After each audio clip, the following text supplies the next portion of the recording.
Welcome to CENEDL, the History of Wales podcast. Croeso. In this episode, I'm going to be looking at the Roman imperial occupation of Britain. First off, we'll see how the Romans invaded and subdued the Celtic British tribes. A period of bloody war with many battles and famous characters like Boudica and Caradog. So let's go, Bantony.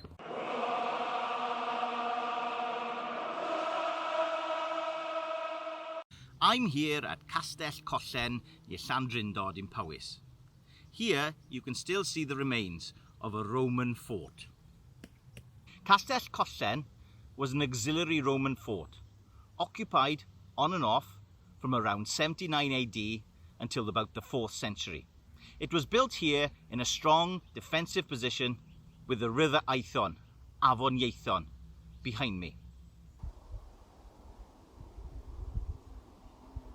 In the last episode, we tried to find the elusive Celts and left them fighting in Gaul at Alesia in 52 BC, where they were finally defeated by the Romans. Having defeated the Celts at Alesia, the Romans did not automatically turn their thoughts to invading Britain. The Roman Emperor Julius Caesar had landed in Britain, in modern-day Kent, in 55 BC with 10,000 men, but had barely stayed a week. Julius Caesar's aim at the time was to punish the Belgae tribe, who had aided their Gaulish cousins in the war against the Romans. But even an ambitious leader like Julius Caesar did not contemplate invading Britain at that time. In fact, it was almost 100 years later, being a little more greedy than prudent, that the Romans finally decided to invade southeastern Britain in order to take control of its fertile lowlands. The Romans also saw Britain as the furthest edge of the known world, and it was a matter of pride to plant their eagles there. All the Romans needed was an excuse to invade, and in 40 AD, the bitter exiled son of a British tribal leader gave them that excuse. The British king Cwm, known in Welsh as Cynfelyn, of the tribe Cadwlauni, ruled the area from modern-day Essex to Surrey. When he died in 40 AD, his sons Caractacus, known in Welsh as Caradog, and Togodumnus inherited his lands. But their exiled brother Arminius appealed to Rome to reclaim his rightful share of his father's territories. So, in 43 AD, the Romans invaded Britain, and by 47 AD, they had declared mission accomplished. And Emperor Claudius rode through Colchester, the capital of the Cadwlauni, triumphant on the back of an elephant. Initially, the British tribes of southern Britain welcomed the Romans. Many of them had suffered under the dominant tribes of the Belgae and Cadwlauni, and saw the Romans not as conquerors, but deliverers. The border of this early Roman territory stretched from Lincoln to Exeter, and became known as the Fosse Way. Fosse is Latin for ditch, one of many words borrowed by Welsh and still in use today. However, the Fosse Way frontier was unstable. The numerous independent tribes of North and Western Britain, including those of Wales, frequently attacked the new Roman territories. Perhaps the biggest thorn in the side of the new Roman province were the Silures tribe of southeast Wales. The heir to the Cadwlauni kingdom, Caradog, had fled to the Silures and had asked them for help in regaining his lands. As a result of these attacks, the Romans soon realised that they would have to invade further into Britain and subdue these troublesome British tribes in order to secure full control of their fertile new lands. It is during this campaign that we see the first ever reference to Wales in written history. The great Roman historian Tacitus recorded that the Roman leader, Ostorius Scapula, defeated the Decangli, or Tegaingal tribe of northern Wales, by the banks of the River Dee, Afon Dyfrdwy, in 48 AD. More victories soon came for Rome, and the British leader Caradog, having failed to turn the tide of Roman incursion, was finally captured in 51 AD. He was famously taken in chains to Rome, where he was allowed to address the Roman Senate. According to the historian Dio Cassius, when Caradog saw the wealth and buildings of mighty Rome, he asked, "How is it that you, who own so much, wish our small huts?"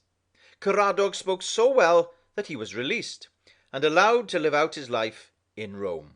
Tacitus remarked that his was a speech that resounded down the ages. Back in Britain, however, the Roman legions were still battling the other undefeated tribes of Britain, who were being led and inspired by the influential defenders of Celtic culture and law, the Druids. The Romans realised that in order to quell the resistance of the remaining British tribes, the Druids had to be silenced. It seems the island of Anglesey, Ynys Môn, was the sacred heartland of the Celtic Druidic faith. In 61 AD, the Romans attacked the island, and despite being initially scared witless by the sight of the Druids on the opposing shoreline, the highly trained Roman soldiers swam across Afon Menai and slaughtered the Druids and destroyed their sacred groves. It is quite possible that this attack on the spiritual heartland of Celtic Britain may have helped to inspire the most famous and most ferocious resistance to Roman invasion, the revolt of the Iceni tribe of eastern Britain under their female leader Boudica, or as she is known in Welsh, Buddig. Soon after the attack on the Druids of Ynys Môn, Buddig led a ruthless attack on London, Llundain, which had already become the de facto capital of Roman Britain. The Iceni burnt Llundain to the ground and killed thousands of Romans. However, the revenge meted out by the Romans was even more ferocious. Tens of thousands of Britons were killed in retaliation, and the lands of the Iceni were laid to waste. In 69 AD, a new Roman dynasty was established, and the order came from Rome to finish the job of subjugating the island of Britain, and that meant the remaining tribes of western Britain. During the years 74 to 78 AD, 3 of the 4 Roman legions in the province of Britannia were garrisoned on the border of modern-day Wales. The 20th Legion at Wroxeter, near Shrewsbury, and the 2nd Legion at Diva, Chester, and Isca, Caerleon. During this time, the Silures were defeated first, and then the northern Welsh tribe of the Ordovices was slaughtered by Julius Agricola. As a result, a troublesome border was established with buffer states. According to John Davies, this was a policy of significance in the history of Wales. This strategy would be imitated by other invaders centuries later.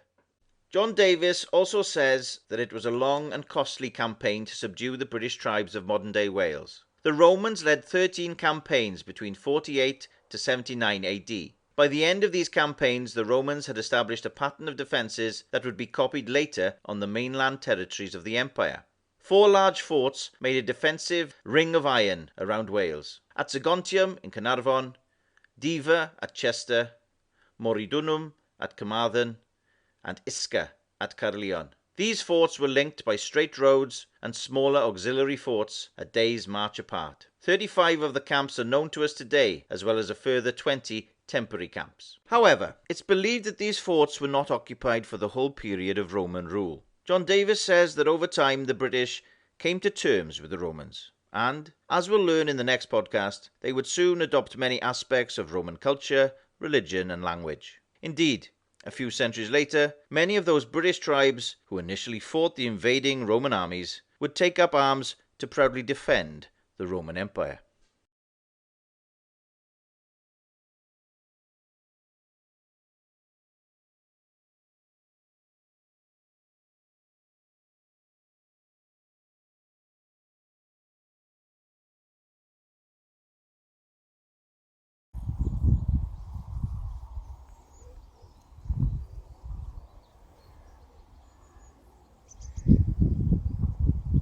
This hedge, as you can see, has grown on the old Roman wall of Castell Collen Fort.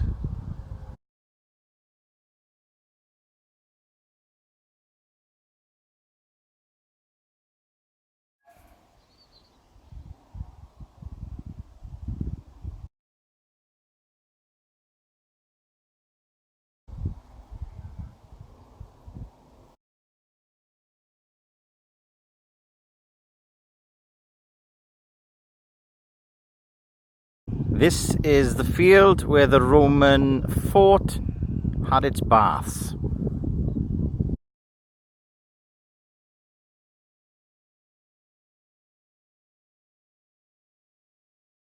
I hope you enjoyed that podcast. Please like the video and subscribe to AthroCymraeg. Join me for the next one when we'll look at the Romanization of Britain. Hwyl am y tro. Heddwch.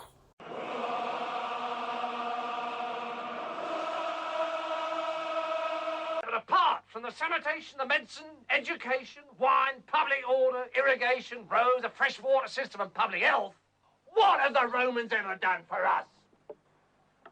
Brought peace? Oh, peace! Shut up! First off, we'll see how the Romans... Mae Corin bach fan hyn. Cer o ma, Corin bach. Mae ar fy nghamera fi. Be ti'n neud? Cer o ma, boi.